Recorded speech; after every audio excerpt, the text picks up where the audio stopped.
शुरू करेंगे। अस्सलाम वालेकुम। आज बोधन के जो वाक़या हुआ 2 दिन पहले, उसके ताल्लुक़ से सदर मोहतरम बैरिस्टर असदुद्दीन ओवैसी साहब ने हमारे ज़िला सदर और हमारे डिप्टी मेयर यहाँ के मोतमद साहब वगैरह की एक टीम वहाँ पे बोधन रवाना करे थे। वहाँ के हालात से वाकिफ़ होने के बाद यहाँ से रिपोर्ट गई।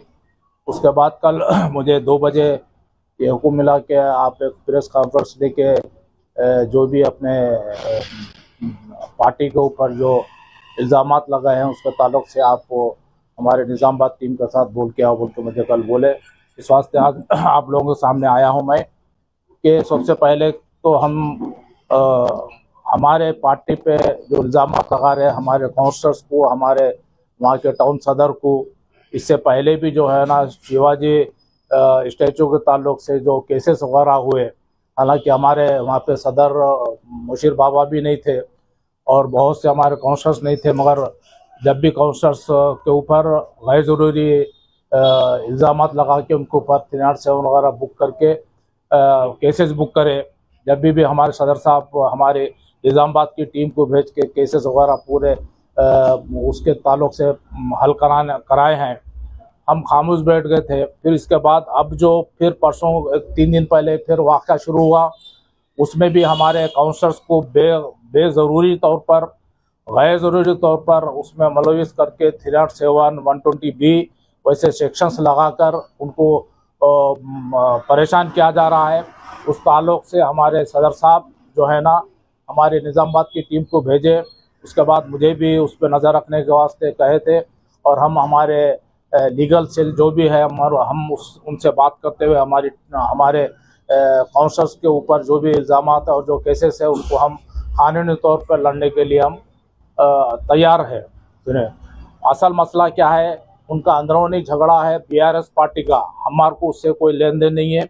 जब हमारे काउंसलर्स जो है ना 2014 से वहाँ पर ये हमारे वहाँ के शकील आमिर साहब जो एमएलए है, 2014 से हमारे जमात के साथ अलायंस करते हुए 2 मरतबा भी जीते और उसमें हर मरतबा उन्होंने वादा किए, असद साहब के सामने भी वादा किए, कविता मैडम के सामने भी वादा किए कि हम माइनॉरिटीज वार्डों में और हमारे एमआईएम के वार्डों में हम 50-50 लाख रुपए देंगे बोल के वादा करें।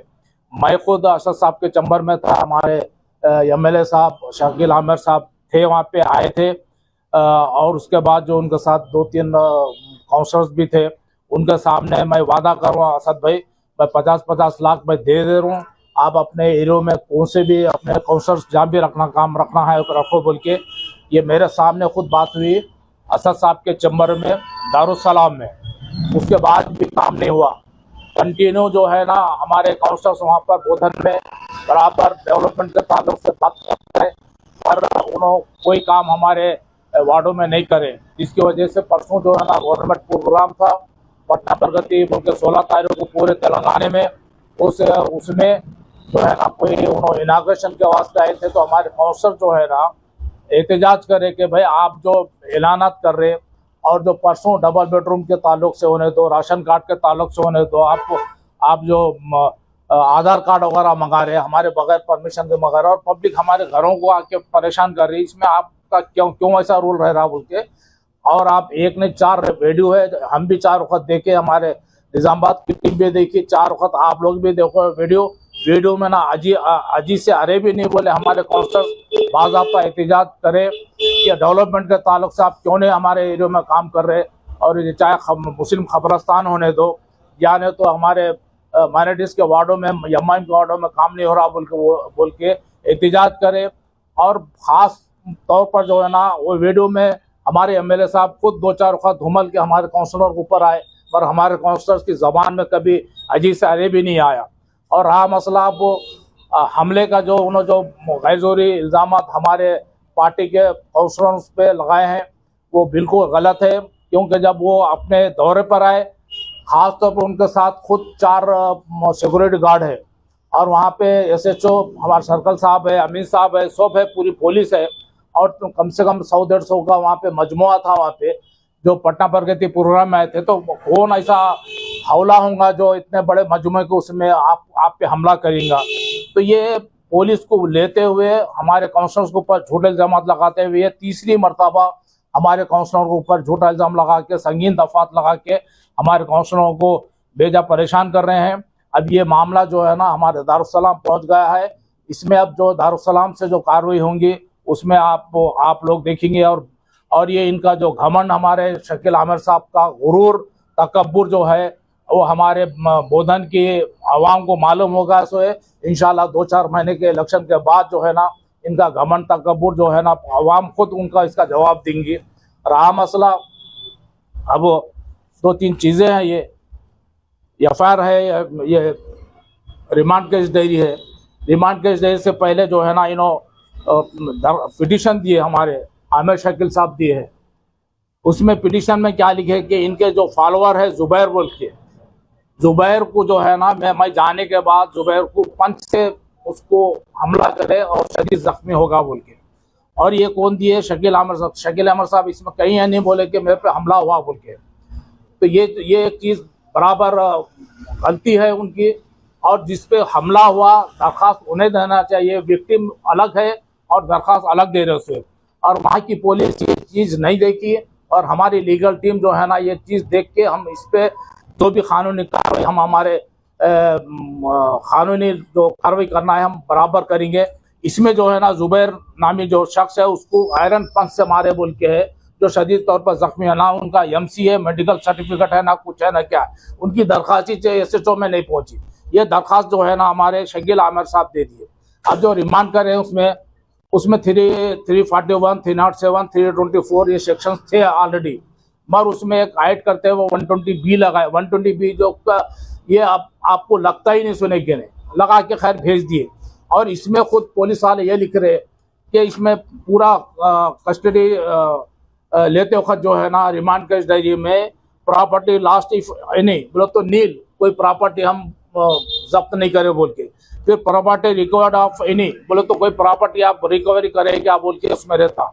तो आपको जब पंच से मारे हैं तो वो पंच आप उसको रिकवरी करके आप उसको वहाँ पे कोर्ट में, खैर इसमें यस भी बोल के लिखते तो वो चार्जशीट के बाद जो है ना चार्जशीट के साथ उसमें जमा करते हैं कोर्ट में। तो ये एक गलती पुलिस की है।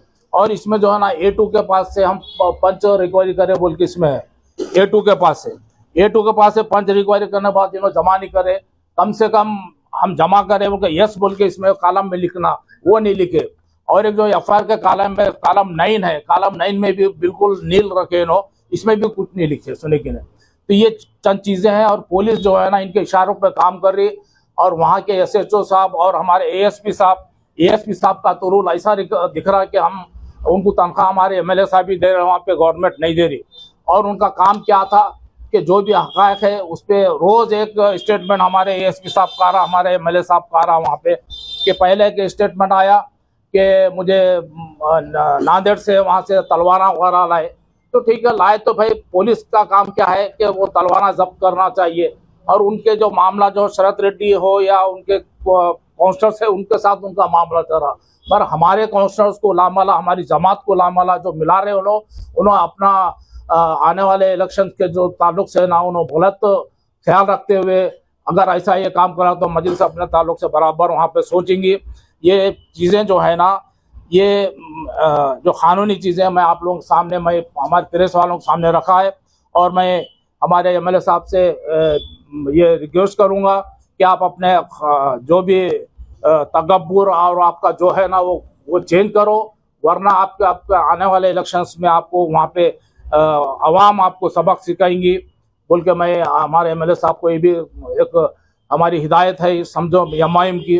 और एक तरफ तो आप हमारे असद साहब से मिलकर भाई साहब में से जो भी गलती हो माफ़ करो बोल के आप पेट में मुंडी डाल के माफ़ी चाहते हैं, और दूसरी तरफ हमारे काउंसलर्स को, हमारे सदर को, हमारे वर्कर्सों को परेशान करते, ये कोई तरीक़ा नहीं है। एक तरफ तो सर साहब से मिलकर माफ़ी मांगना और दूसरी तरफ हमारे काउंसलरों को और हमारे सदर को वहाँ के और वर्करों को, ये अगर आप झूठे इल्ज़ाम लगाएंगे तो हम तो सामना करेंगे बराबर, और क़ानूनी सामना करके हम हमारे काउंसलर्स को, हमारे वर्करों को हम तो कानूनी इमदाद देते हैं, हम तो छोड़ेंगे ज़रूर। मगर आपके हालात जो है ना वो आने वाले इलेक्शन में बहुत ख़राब है।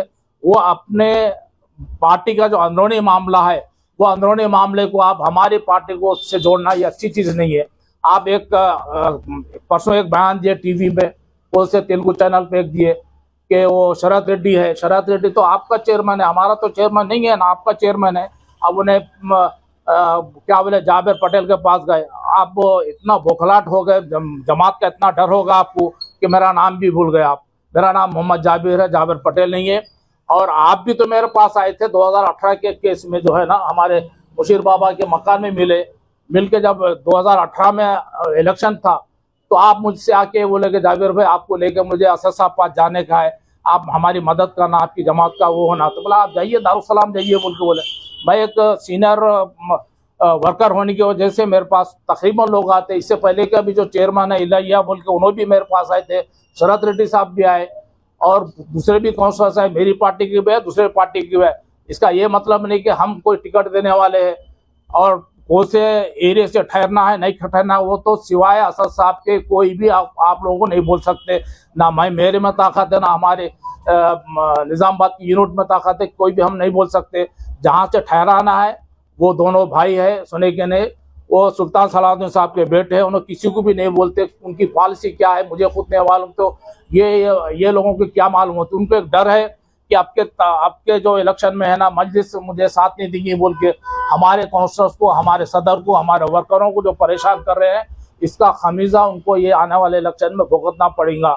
ये मैं उनको, ये हमारी तरफ से एक चीज़ है, वो आप लोगों के सामने रखा हूँ, प्रेस वालों के सामने। आपके काउंसलर के इल्जाम लगाए थे, दूसरा इल्जाम ये है कि फंडिंग भी शरद रेड्डी साहब करते थे आपके काउंसलर। हमारे काउंसलर्स, हमारे वर्कर, हमारे सदर जो है ना, मैं खुद जो है ना सदर साहब के हुक्म के बगैर कोई काम नहीं करता हूँ। हमारे काउंसलर्स भी जो है ना, मेरे पास आने का है, निजामाबाद में आना है, तो बगैर हमारे सदर के, हमारे फ्लो लीडर के, बगैर मशवरे के कहीं नहीं जाते। इससे पहले जो है ना, हमारे आप इनके भाई साहब वाइस चेयरमैन है वहाँ पे, वाइस चेयरमैन साहब क्या हमारे काउंसलरों को, उनके काउंसलरों को लेके जब म्यूनसिपालिटी में नहीं जम रहा इनके काउंसलर खुद इनको सपोर्ट नहीं कर रहे, तो हमारे काउंसलर को लेके का गोवा जाने का प्रोग्राम बनाए। हमारे काउंसलर जो है ना पूरे हमारे बलाला साहब से बात करे, हमारे दारुसलाम में बात करे कि साहब ऐसा ऐसा है, हम जाना क्या बोल के। उन्होंने बोले भाई कहीं को जाते आप लोग नहीं जाना, कुछ भी ऐसा बोले, आपकी मर्जी बोल के बोले। हमारे काउंसलर्स नहीं गए। फिर वही शरद रेड्डी जो है ना, हमारे हैदराबाद में कौन सा वो बरामुजी सिटी फिरा के लाए, उसमें जाके आए उन्होंने। भाई देखो काउंसलर जो है ना और चेयरमैन जो है ना, ये घरेलू रिश्ते को ऐसा रहते, काम हमारे चेयरमैन से रहते, तो चेयरमैन से मिलकर रह के उन्होंने वहाँ गए। अब उनको ये तकलीफ है कि मेरा भाई वाइस चेयरमैन है, मेरे भाई बुलाया गोवा के वास्ते जाओ बोले तो फ्लैट बुक करते बोले तो नहीं गए। अब वहाँ पे रामू जी गए, तो भाई वो काउंसिल का मामला, काउंसिल वाले तो जब से इनके पीछे पड़ गए हमारे काउंसिलरों के। अब ये राशिद जो है ना, मैं पूरा आपको रिपोर्ट देता हूँ। मैं राशिद इनके दस्तरखान पे बैठ के खाना खाता, कभी भी एक ने 10 फोटो आए। ये समीर इसको जो चोर और इंडिया लेवल का चोर बोल के बोल रहे। जब पुलिस के पास जब 17, 18, 20, 25 केसेस, तो पुलिस अब तक क्यों खामोश बैठी? आप क्यों नहीं कर रहे पुलिस केसेस? रॉडी शीट है, रॉडी शीटर है। अरे रॉडी शीटर है तो आप अभी तक क्या करें बोलो? और फंडिंग होने कर रहा, तो हमारे काउंसलर्स, हमारे वर्कर जो है ना, बगैर हमारे जमात के सदर के, चाहे यहाँ रहने दो, कोई से भी डिस्ट्रिक्ट में हो, बगैर सदर के कोई हमारा काउंसलर कुछ भी है, वर्कर भी इकदाम नहीं करता। फंडिंग वंडिंग कोई हमारे पास चलता नहीं, सुनेंगे नहीं। वो उनके फंडिंग चल रहे हैं, हमारे एमएलए साहब के और शरद रेड्डी के।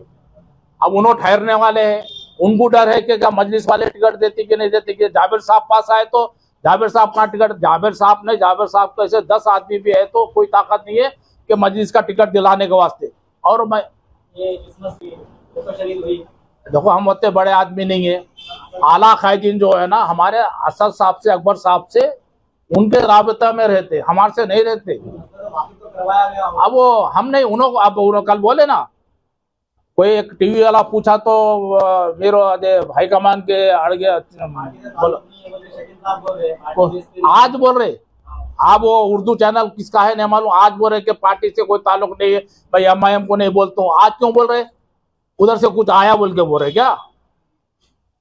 बोलो।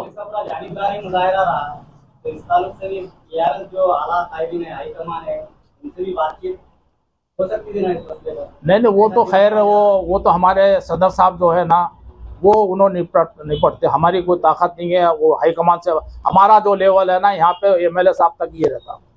एमएलए साहब जो है ना तेलुगु चैनल में ये बोले कि एमआईएम वाले मेरे ऊपर अटैक कर रहे, एमआईएम वाले शरद के पास जाके फंडिंग कर रहा, ये करा वो करा।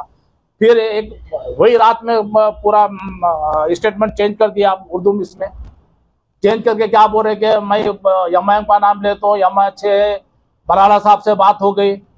आप बात करो, बलाला साहब से बात हुई क्या? असद साहब से रिक्वेस्ट करता हूँ। अरे भाई ये चीज पहले बोल देना था ना। आप लोग टीवी वाले, आप रिपोर्टर से आप खुद वो देखिए। आप हम तो 4-6 वक्त बार बार देख के हम सदर साहब को इताला करेंगे, साहब हमारा काउंसलर तो कोई ऐसा गलत हरकत किया नहीं वहाँ पे, और अति कोई ताकत नहीं है। जो एक एमएलए है, कोई मुर्गी का बच्चा नहीं है हमला करने के वास्ते। एक तो खाली आदमी को मारने के वास्ते 4 वक्त सोचता, एमएलए को कोई मारता? साहब बोलिए, मिर्ची का जिक्र आज लाए, अच्छा हरी है वो लाल है, कुछ भी नहीं बोल रहे अभी। अब वो कल बोलते क्या है, सफेद मिर्ची, हरी मिर्ची, लाल मिर्ची है बोल के। ये बौखलाहट का नतीजा है इनको सुने के नहीं। उनको मालूम होगा कि उन्होंने शिकस्त खाने वाले आपके। अब इंशाल्लाह जो ऊपर वाले जो करना है करेंगे, हम हमारी क्या ताकत है बोल। भाई आज की प्रेस कॉन्फ्रेंस में हमारे पुलिस के लोगों से ये कहना चाहता हूँ, मैं रिक्वेस्ट करता हूँ सुने के नहीं। हमारी जमात जो है ना कभी भी ये इंतहा पसंदी को हम लोग पसंद नहीं करते, पर हमारे काउंसलर्स के पीछे या हमारे वर्कर के पीछे, हमारे सदर के पीछे पड़ेंगे तो हम भी कानूनी कार्रवाई में उनको बराबर हम हाई कोर्ट में घिसेंगे। फिर इन्हों फैला लेके फिरना पड़ेगा। आमिर शकील साहब इनका साथ नहीं देने वाले। और एएसपी साहब का जो रूल है वो हम असद साहब को भिजा दिए है। इतना घटिया रूल है उनका जो सुने के नहीं। एक बीआरएस के वर्करों को साथ सामने ठहर के आप प्रेस कॉन्फ्रेंस देते। आप पुलिस डिपार्टमेंट में इतना भी नहीं मालूम कि प्रेस कॉन्फ्रेंस कहाँ ली जाती है। आप टाउन में बैठ के लेना था प्रेस कॉन्फ्रेंस। उसमें बोल रहे कि वो वहाँ राशिद के पास वो हुआ, ये हुआ। अरे क्या तमाशा, रोज का एक स्टेटमेंट चेंज कर रहे। उन्होंने कोई दूध के धुले हुए नहीं है सुने के ने। उनके ऊपर भी 17 से 18 केसेस है, और थे है या नहीं मालूम थे। अब उसका और ऐसे केसेस है जो नॉन अवेलेबल सेक्शंस के केसेस है, और बहुत सारे दफात उसमें है। वैसा आदमी हमारे लोगों को जो बोल रहे है, भाई कुछ केसेस है, मेरे ऊपर भी केसेस है। उसका ये मतलब नहीं कि पॉलिटिकल लोगों के ऊपर केसेस रहते, पर उसको आपको क्या करने का रहा। आप अपने अब आप शरद को क्या बोल रहे, गांजा मध्य प्रदेश से लाता था तो आप चेयरमैन क्यों बनाए उसको बोलो। हमारे काउंसलर्स को जिम्मेदार हमारे सदर साहब होंगे सुने के टिकट दिए उन्होंने, हमारा सदर रहेंगे, उन्होंने जवाब दे रहेंगे। हमारे काउंसलर्स को अच्छा आप जैसा कल के आज सुबह में जो वीडियो देखा मैं, उसमें आप बोल दिए कि असद साहब से मैं रिक्वेस्ट करता हूँ, बलाला साहब से मैं बात कर रहा। अरे ये बात आप पहले बलाला साहब को बोलना था, यही बात आप असद साहब को बोलना था कि आपके काउंसलर्स मुझे कॉपरेट नहीं कर रहे बोल के। मैं उसका गवाह हूँ जो असद साहब के चैम्बर में आप खुद बोले कि असद भाई मैं जावेर भाई के सामने बोलूँ, मैं 50-50 लाख के वाट को काउंसलर को देता हूँ बोल के। आप आज 9 साल हो रहे, 9 साल में आप दिएगा काउंसलर देवी। भाई उनका काम है एहतजाज करना, पब्लिक उनके पास आती है, हर यहाँ पे होने दो, बोधन होने दो, बिल्कुल उन्होंने एहतजाज करते काम के ताल्लुक से। अब ड्रग्स का कारोबार करते, चोरियां का है वो है। अब मैं आपको बोलूं कि आपके ऊपर केसेस है, आपका एफिडेविट जो है वो हमारे पास है, समझे कि नहीं। अब है या नहीं है, आप छूट गए नहीं छूटे, हर एक पॉलिटिकल लीडर पर केसेस रहते, पर आप जो इल्जाम लगा रहे हैं। और हमारे एएसपी साहब जो है इतना रूल ऐसा अदा कर रहे हैं वहां पे कि टीआरएस की पार्टी का रूल अदा कर रहे हैं। टीआरएस वाले पूरे वहां पर है, उनके साथ जाके आप प्रेस कॉन्फ्रेंस में ठहर के बाइक दे रहे, आप लोग भी देखे होंगे। ये कोई तरीका है क्या बोलिए। पुलिस का काम क्या है, इंक्वायरी करना। एमएलए है तो एमएलए, कल हमारे सदर साहब, हमारे डिप्टी साहब, हमारे मोहतरम साहब हो गए, भाई एमएलए साहब है, कोई पिटीशन दिए तो क्या आप पूरा केस बुक कर देते क्या बोलिए। बलाला साहब कुछ मालूम है, उनको मालूम है। बलाला साहब बात करें तो हमारे सदर साहब को बोलते थे, हमारे यहाँ के यूनिट को बोलते थे कि मियाँ ऐसा शकील आमिर साहब का फोन आया था बोल के। असद साहब को भी रिक्वेस्ट कर रहे, ये रिक्वेस्ट आप पहले कर सकते थे ना। अच्छा एक चीज ये देख लो कि कम से कम 200-300 का मजमुआ था वहाँ पे। कौन सा आदमी ऐसा है बेवकूफ जो इन पे तलवारों से, इनसे पंचों में हमला करने वाला है। 4 वक्त देखो आप, हम भी पूरा रात में 2-4 वक्त पूरा वीडियो देखे हम कि हुमल के आप कमर को हाथ लगा के आप खुद 2 वक्त हमारे काउंसलरों के ऊपर गए। उन्हें अजीत से अरे नहीं बोला। अच्छा वहाँ पे सीए है, हमारा एसआई है, इनकी खुद सिक्योरिटी गार्ड है और इनके वर्कर है। ये झूठे इल्जाम नहीं चलते और इसका खमीजा जो है ना, ये पुलिस वालों को भुगतना पड़ेगा। मैं आपको बोल रहा हूँ, अब हमारी जमात छोड़ना नहीं देंगे। आप पुलिस का काम क्या है, चाहे कोई भी आप गलती करो, ये चीज देखना था। बिल्कुल 24 घंटे 12 घंटे के अंदर हमारे काउंसलरों को ऐसे संगीन दफात लगा के आप जेल भी जा दिए। कोई बात नहीं, हमको तो आदत है जेल जाने की। 10-12 दिन होंगे, 2 दिन होंगे, 4 दिन छुट के आएंगे। उसके बाद पुलिस वाले और हम दोनों में जो कानूनी जंग चलेंगे। उसके बाद जब आप पेपर लेके आप कोर्ट को फिरेंगे, जब आमिर शकील साहब आपको मदद के वास्ते देंगे, जब ये जो गलतियां करें ना, आप सुनेंगे नहीं गलतियां, हम खामोश बैठना लेंगे। हमारे यूनिट की तरफ से भी अभी सीपी को एक लेटर दे रहे हैं यहाँ पे कि सालोरा चेक पोस्ट है, वहाँ पे कैमरे है। आप वहाँ पे कैमरे से देखिए वहाँ पे कौन सा हथियार लेके गया, कौन सा लाने गया आया, या तो शरत रेड्डी गया, कोई गया, वो आपका मामला आप देख लो। हमारे काउंसलर के ऊपर आप इल्जाम क्यों लगाते? बोल रहे लाल मिर्ची ला के मेरे आंख में डालने वाले थे। अरे इतने आदमी लाल मिर्ची डालते, वहाँ पे पुलिस है, सब है, तो हर घंटे को एक बयान चेंज करते हुए और बात को पहले मुझे अल्लाह रसूल का है, मुझे गरीबों का है। बिल्कुल आपको होंगी सुने की नहीं, वो आपको 3 महीने के बाद मालूम हुआ खेती दुआ गरीबों की है, सो आपको मालूम हो जाता सुने की नहीं। हमारे सदर साहब भी वहाँ पे जाके बोले कोसा नीला कन कुर्ती, वहाँ भी कोई बहस करे तो उनको पर भी केसेस बुक। और पुलिस को मैं ये बोलना चाह रहा हूँ, ये चीजें आप लोग नहीं करना, ये चीजें आप इसमें फंसेंगे।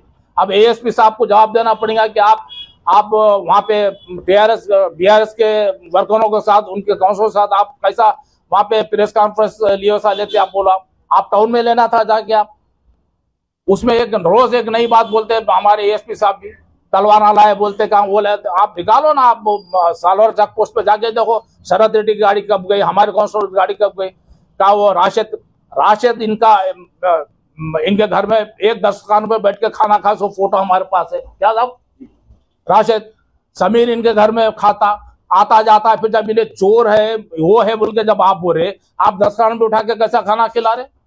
ये डब्बू कौन है? डब्बू हमको नहीं मालूम, डब्बू को ले ले क्यों फिर? आपका मेहरबान काउंसलर था, उन्हें शरद रेड्डी आपका आदमी था। ये सब आप अपने गलतियों को छुपाने वास्ते हमारे को इस्तेमाल करके आप जो हीरो बनना चाह रहे हैं, वहां पे आपका चैप्टर क्लोज होगा मेरे ख्याल से। और हमारे जो जमात की पॉलिसी है, पॉलिसी जो है ना, हमारे सदर साहब डिक्लेयर करेंगे, इसका खमीजा आपको भुगतना पड़ेगा सुने के लिए।